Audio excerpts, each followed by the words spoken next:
Fala, queridos, boa tarde a todos. Desde já agradeço a visita em nosso canal. Hoje o abraço vai para Fred Nascimento, que mora no bairro Jardim Uruguai, Campinas, São Paulo. Um abraço também para Francisco Severo, que mora no bairro Mauro Marcondes, Campinas, São Paulo. Hoje a reflexão da mensagem está com o nosso amigo Eliel Gonçalves, pré-eleitor. Meu amigo, como vai o senhor? O Senhor, meu irmão, graças a Deus, maravilhosamente bem, né? Nós estamos passando aí por uns momentos conturbados na vida do país, né? Em tudo. E isso também influencia a igreja, não é? É uma coisa que vem, né, se agravando muito. Nós vemos saindo aí de 2 anos praticamente de pandemia, fecha a igreja, não fecha a igreja. E tudo isso tem acontecido e para se cumprir, né? O que a palavra vem nos dizer que no final dos tempos o amor de muitos se esfriaria. E o que mais a gente vê dentro da igreja aí hoje é a falta de amor. Falta de amor com os nossos irmãos, muitas vezes com os nossos vizinhos, né? Com os nossos amigos de escola, amigos de trabalho, né? Enfim, tudo aquilo. Mas, como esses dias estava trazendo a palavra na igreja, né? Onde Jesus falou comigo. E falou num versículo muito interessante, onde diz que o amor de Cristo excede todo o entendimento. E o que passa a ser isso hoje na igreja, irmão? O amor de Cristo excede todo o entendimento. Agora, que amor é esse que a gente vê? Que amor é esse que tanto nos toca o coração e nos fala, e hoje é muito difícil nós sentirmos, né? Mas se nós formos ver através da palavra, a palavra vem nos dizer desde Adão, quando o próprio Deus cria Adão, e todos os dias, né? Ali na virada do dia, o entardecer, da tarde para a noite, Deus o vinha visitar, né? E conversar com Adão. Adão falava assim: olha Deus, hoje coloquei o nome em tal animal, coloquei isso, coloquei aquilo. Mas em certo momento Adão peca. E quando Adão peca, Deus o vem procurar de novo e Adão estava escondido. Quer dizer, o amor de Deus ainda continuava, mas o próprio homem sentiu-se separado de Deus, né? Então, que amor é esse que mesmo nós pecando, o amor ainda continua? Continua. É aquilo para nós imaginarmos, né? Eu fico imaginando assim, que amor é esse que eu tenho que amar. Eu tenho que amar o meu próximo, eu tenho que amar o meu amigo, eu tenho que amar, né, a minha família, os meus irmãos, e além do mais, eu tenho que amar os meus inimigos. Aí nós vemos através da história bíblica, né, tudo aquilo que ocorreu, que após Adão o homem peca de uma tal maneira que Deus falou assim: olha, eu extirparei a raça humana sobre a terra, mas ele acha uma família. E por amor daquela família ele dá continuidade à humanidade. Que amor é esse que ele chega com Noé e fala assim: Noé, você, a sua esposa, seus filhos, suas noras, né, constrói uma arca e foge dela. Agora, passando-se todo aquele processo da arca, nós entramos nos patriarcas, e os patriarcas ainda continuam pecando. E o amor de Deus ainda continua sendo sobre eles. Que amor é esse? Aí nós vemos toda a história do povo no Egito, depois o povo no deserto, né? E o povo pecava todos os dias. E todos os dias Deus os perdoava. Era algo assim, olha, se nós chegarmos nos tempos dos juízes, da mesma forma, nós vamos falar assim: nossa, mas que amor é esse? Se eu estivesse no lugar de Deus, eu já tinha exterminado a raça humana umas 10 vezes, e olha, se não fosse bem mais. Mas não, nós vemos o amor de Deus, ele é transcendental. Que amor é esse? Né? Aí nós vemos ali na época dos juízes, o povo pecava, voltava-se para Deus, Deus levantava um juiz, né? Um salvador ali, o povo novamente, passando aquele período, pecava de novo. Quer dizer, Deus sempre estava a perdoar, sempre a amar primeiro o seu povo. Quando nós entramos na época dos reis, né? Saul, depois Davi, mesmo Deus tendo falado, olha, eu achei um segundo o meu coração. E o que nós encontramos isso daí? A falta de amor. Davi quantas vezes peca e Deus ali, olha, né? Ali amparando com amor. Nós passamos toda aquela parte dos reis, chegamos a Jesus Cristo, Senhor dos senhores, o Verbo se fez carne, ali por tudo aquilo que ele trouxe para a humanidade, milagres, né? Mandando sobre a tempestade, sobre o vento, enfim, tudo se sujeitava a ele. Mas de repente o prendem sem motivo nenhum, e naqueles açoites, né, a qual ele, pouco mais à frente, ele pega, Pedro vai lá, corta a orelha do soldado, Jesus vai lá, cola no lugar e fala assim, ó, caso eu quisesse, eu rogaria ao Pai e ele mandar 6 legiões de anjos aqui para me salvar, mas eu tenho que passar por isso. Então cada açoite daquele, ele olhava para o rosto do soldado e falava assim, eu te perdoo, eu te amo. Você já imaginou que amor é esse, irmão?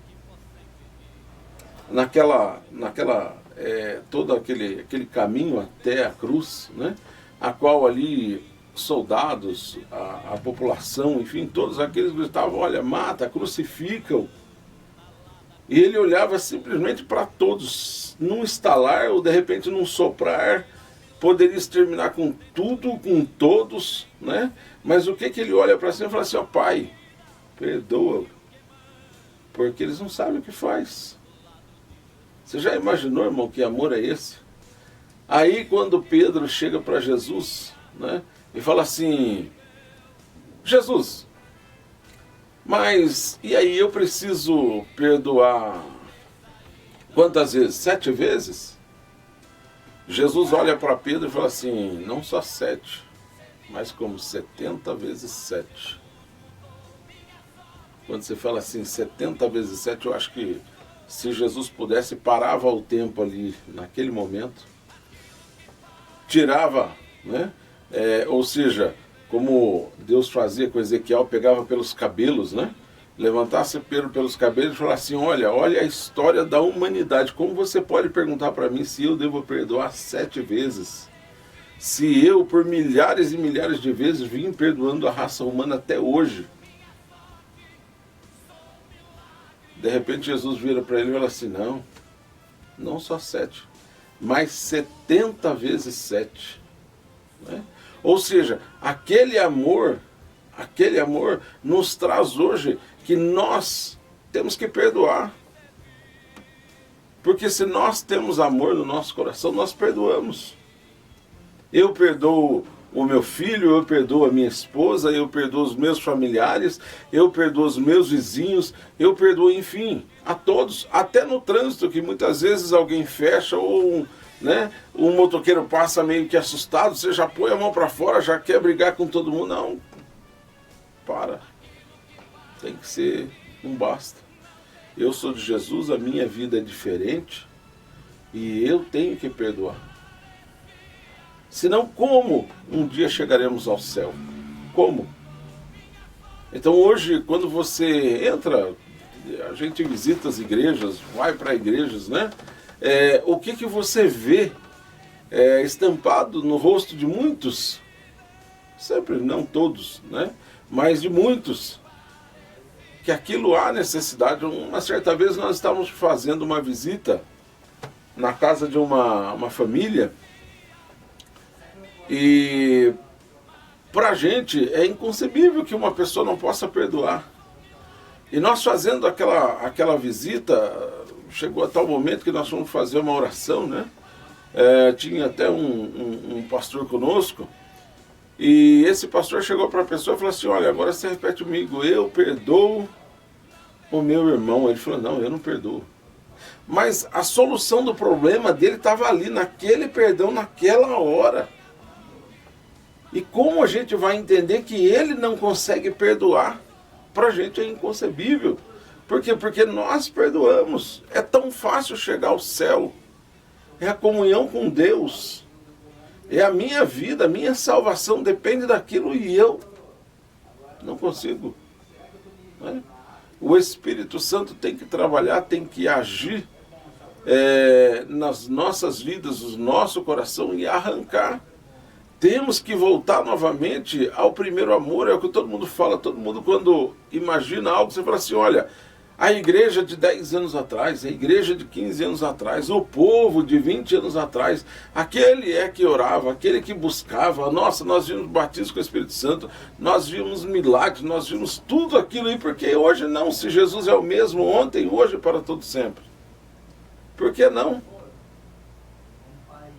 Por que nós não vimos isso hoje? Será que já não começamos por nós mesmos? Nós mesmos que teríamos que ser o exemplo, trazer, né, à tona, trazer, né, ensinar o que é o amor, mas como nós vamos fazer isso se não temos? Então nós precisamos, como um todo, né, bom seria, eu sempre penso, né, quando Jesus diz aos discípulos, olha, ficar em Jerusalém até que do alto sejais revestido, né, até que desça o Espírito Santo sobre todos. Próximo de 500 pessoas viram Jesus ascender-se aos céus. Por volta de esse tanto, eu creio que desceu a Jerusalém para ficar ali todos reunidos. Mas naquele tempo, aqueles 10 dias que todos ficaram ali, o povo começou a desistir. Não, eu não gosto desse irmão, eu não gosto desse, eu não gosto. Mas ficou ali 120. E daqueles 120 que ficaram ali também tinham os seus. Mas naqueles 10 dias teve como sanar, tirar, arrancar toda a amargura, toda, né?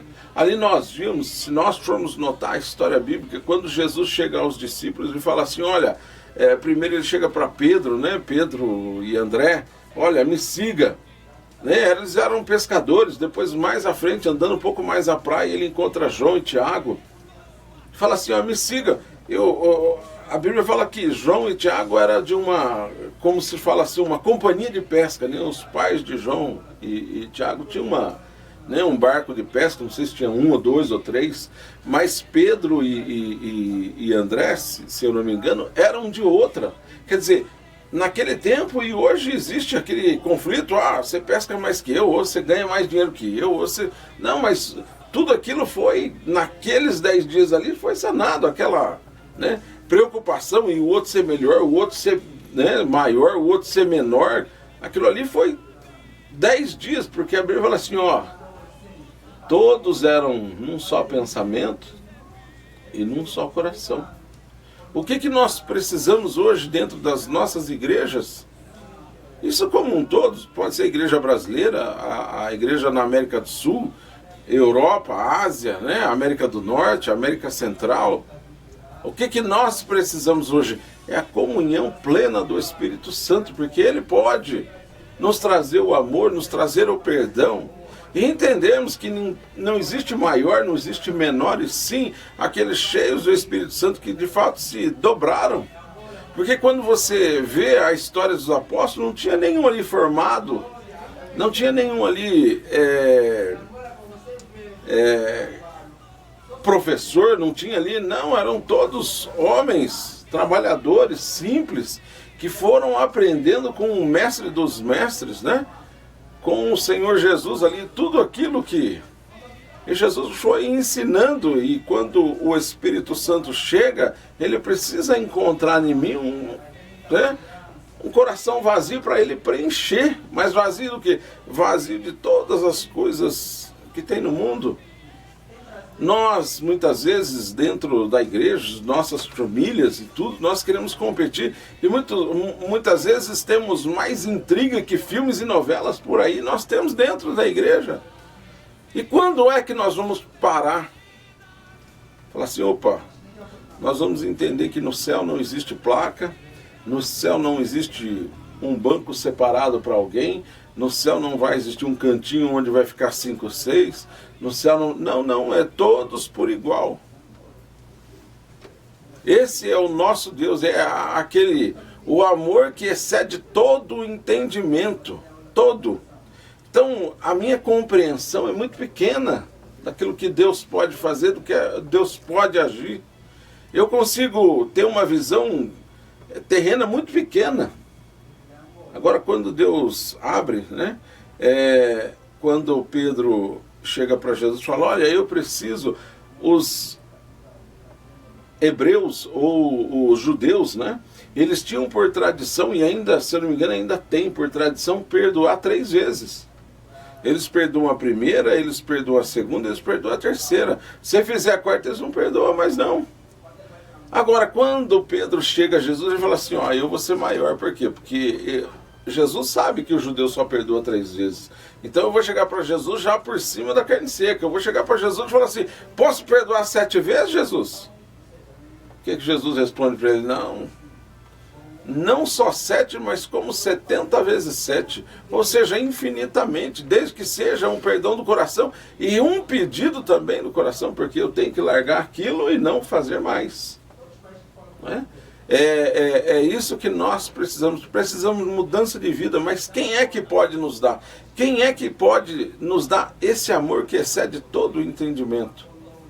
Só o Espírito de Deus sobre a terra, sobre a igreja, pode transformar vidas, pode mudar situações. Aí alguém fala assim, olha, mas por que eu não vejo Jesus curar hoje na igreja? Por que eu não vejo Jesus libertar como antes na igreja? A pessoa chegava alcoólatra, no final do culto ela saía limpinho. No culto seguinte aquela pessoa estava lá chorando e pedindo misericórdia a Deus, já querendo se batizar.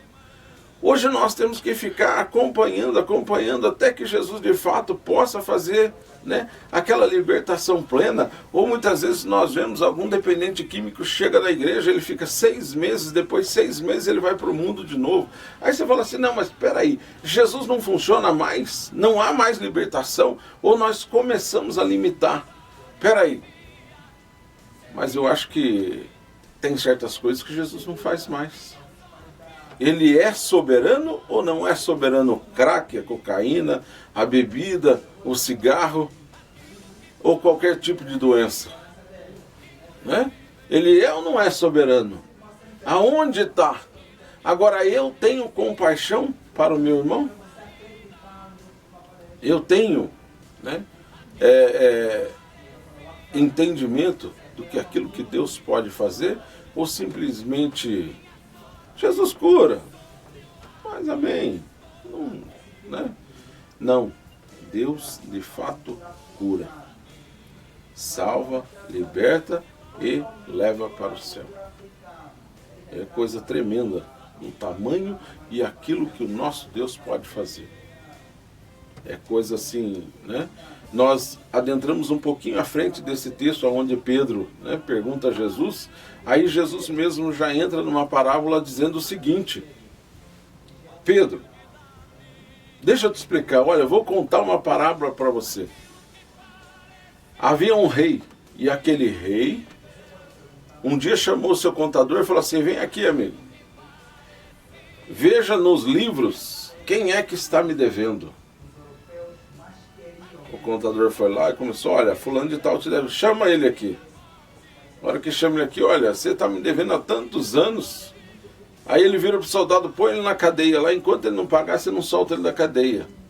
Aquele servo, ou aquele devedor, o que ele caiu de joelho perante o rei e começou, olha, me perdoa. Eu tenho pai, eu tenho filho, eu tenho esposa, eu tenho família e todos dependem de mim. Aquele rei ficou teve uma compaixão, né? Teve um amor por aquela pessoa e falou assim, tudo bem, eu perdoo a dívida sua, vai, segue o seu caminho e cuida da sua família. Só que aquele servo, aquele devedor que tinha acabado de ser perdoado, é como se ele tivesse virado a esquina e encontrou um outro servo que devia para ele. Ele falou assim, ó, aquele lá me deve. Prende ele, joga ele na cadeia. Aquele outro servo vira para ele e fala assim, não, mas eu tenho família, não quero saber, prende ele. Manda para a cadeia. Agora, quando o rei fica sabendo que ele teve compaixão daquele servo, e aquele servo não teve compaixão do outro seu servo, Ele o manda encerrar na cadeia, né, na prisão. O que isso, irmãos?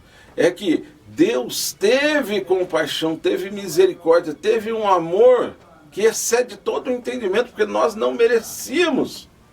Mas nós, mesmo tendo esse perdão, essa graça, nós chegamos diante e não temos perdão, não temos essa graça com os nossos irmãos, com os nossos inimigos. Como Deus vê isso? Como Deus vê isso no nosso meio, na nossa família, né? Em tudo, colocamos as mãos, ele fala assim, olha, eu perdoei esse sujeito. E esse sujeito não consegue perdoar o inimigo. Esse sujeito não consegue perdoar o colega de trabalho. Esse sujeito não consegue perdoar o irmão dentro da igreja. Esse sujeito não gosta de fulano de tal. Esse sujeito não consegue olhar para fulano de tal. Que é isso? Onde é que entra o amor que excede todo o entendimento?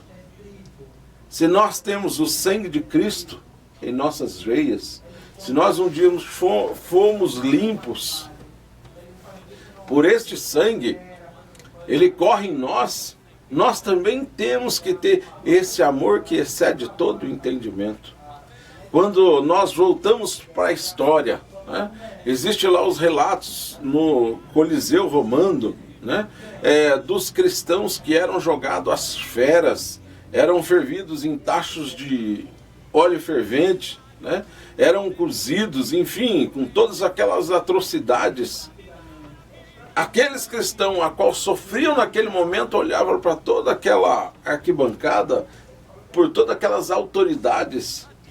Você acha que aquele cristão olhava e xingava aquele lá mesmo padecendo os horrores das dores?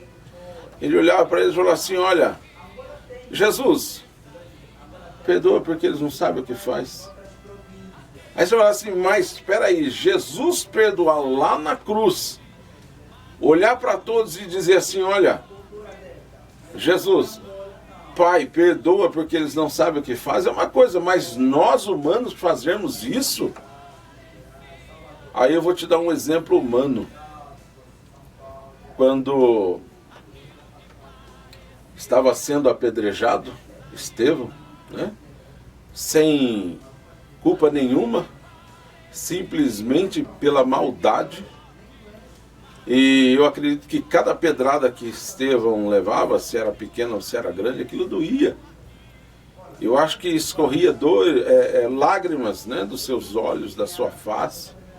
Eu creio que havia aquele suor, mas o amor de Deus, aquele qual excede todo o entendimento, quando toma posse do ser de Estevão, que ele olha para cima, ele vê os céus abertos e o filho sentado à destra do Pai, ele olha para toda aquela multidão, olha para o Pai, olha para o céu, olha para a terra, olha para... Jesus, perdoa, porque eles não sabem o que fazem.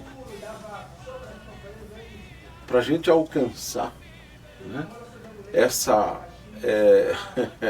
diria até, esse estágio, né, nós temos que mudar o nosso conceito, mudar. São atitudes, como meu pastor sempre diz, são escolhas que fazemos. Qual escolha que você faz hoje? Que escolha você poderia fazer hoje?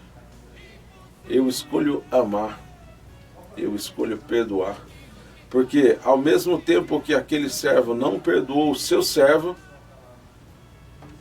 o rei mandou prender na prisão. Enquanto ele não liberasse o perdão, aquele servo também estava preso. Estava preso aquele perdão. Ou seja, tudo estava um ligado ao outro. Enquanto eu não perdoo, eu também não sou perdoado. Enquanto eu não perdoo, eu também não tenho as bênçãos de Deus sobre a minha vida. Enquanto eu não consigo liberar um perdão, eu não tenho a plenitude do Espírito Santo sobre a minha vida. E a plenitude do Espírito Santo é eu levar o nome de Jesus a lugares que ainda não chegaram, a pessoas que ainda não tiveram entendimento e eles verem em mim algo diferente. Esse é o Espírito Santo, alguém em pleno deserto, procurar uma fonte de água cristalina e fresca para beber. É tremendo, irmãos. O que nós faltamos hoje como igreja, como pessoas, é de fato termos a plenitude do Espírito Santo. E para alcançarmos uma dessas atitudes é eu escolher perdoar. Nós temos o livre-arbítrio. Você não espera primeiro Jesus te encher, Jesus te dá graça. Ah, Jesus, eu estou orando para que o Senhor me dê condição de perdoar. Não. Você nunca vai conseguir perdoar ninguém. É escolha. Eu tenho que fazer, e de todo o coração. Eu tenho que fazer. Por isso que nós vemos muitos relatos e muitos testemunhos de pessoas, de pais, né? Mães, que tiveram seus filhos, seus entes queridos, muitas vezes numa morte trágica, assassinado, e muitas vezes ali perante a autoridade, aquela mãe, aquele pai chega diante do delegado e diz assim: eu perdoo você. Você tirou a vida do meu filho, da minha filha, mas eu perdoo você. Eu perdoo você. São escolhas que eu tenho que fazer para que eu possa alcançar a plenitude e entender o que é o amor que excede todo entendimento. Amém, meu amigo. Que Deus abençoe, viu? Amém. Grandemente. O Eliel Gonçalves, preleitor, congrega na AD Vila Georgina, casado com Andréa Gonçalves. O irmão prega fora também, em outra igreja, outro ministério? Mas se chamar, eu vou. Deixa o contato do irmão aí, fazendo favor, Amém. o número. Pode Amém. deixar o número aí. É 19 995 15 8772. Legal. A igreja que o irmão congrega fica localizada no DIC 2. Não, no Planalto. Desculpa, mora no Planalto, o irmão mora no DIC 2, Eu né? moro no DIC 2, exato. Legal, show de bola. Quer mandar um abraço para alguém, agradecer, meu amigo? Eu quero mandar um abraço para minha esposa, né? Os meus filhos, César, a Carol e a Júlia, né? E o Ismael e a Bruna. E também o meu pastor Rogério, né? Que sempre está ali nos ajudando, aconselhando, né? Que é uma bênção de Deus. Legal, show de bola. O evangelho é isso aí. É você levantar a única bandeira, independentemente de Belém, Madureira, Universal, Congregação, qualquer outro ministério. O evangelho é só um. Para finalizar aqui, eu quero mandar um abraço para Marlene Severo, que mora no bairro Mauro Marcondes, Campinas, São Paulo. Mandar um abraço também, esse abraço especial para a Graziela Inhaquinto, que mora no bairro Vila Vitória, Campinas, São Paulo. Está fazendo aniversário hoje, que Deus abençoe grandemente, viu? Ela participou aqui no nosso canal, trouxe uma linda mensagem, então que Deus te abençoe, minha amiga, desde já. Desde já um abraço a todos e um ótimo domingo. Amém. A vida, este rio que emana